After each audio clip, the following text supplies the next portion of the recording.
I just watched again the movie Lincoln, produced by Steven Spielberg, that focuses on the passage of the 13th Amendment outlawing slavery.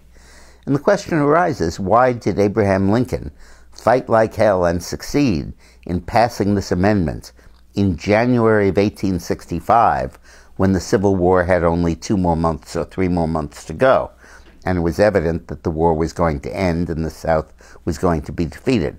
Why did he work like crazy to get it done quickly, before the surrender?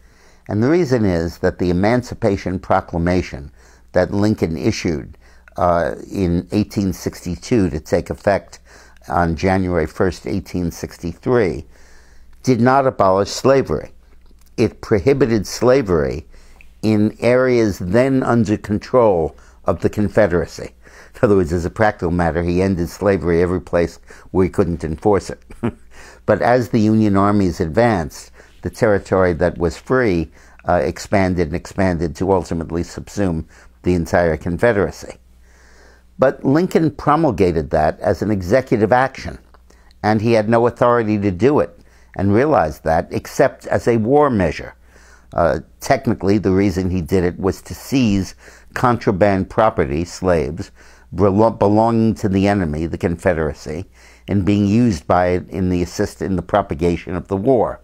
The secondary purpose was to free a lot of African-American men who could then be brought into the army to replace the white soldiers who had been killed.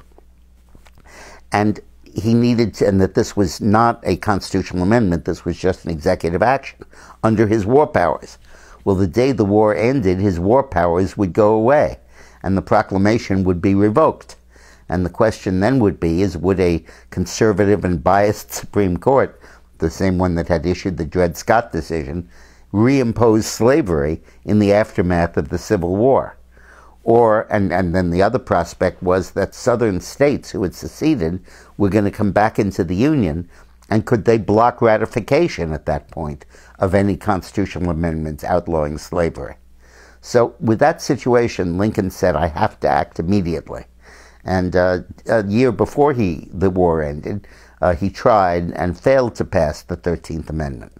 But after the elections of 1864 that resulted in a decisive Republican majority in Congress, he was able to pass it, and he moved aggressively to do so.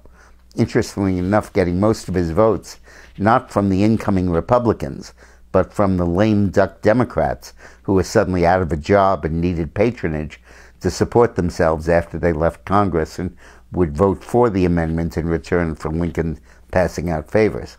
Such were the ethics of the 19th century. So Lincoln had to amend the Constitution to put in the 13th Amendment. Number one, so that slavery would be illegal after his war powers expired. And number two, so that when the new southern states were readmitted to the Union, they had to accept the Constitution as it was, that included the ban on slavery. Interesting stuff. Thanks for watching.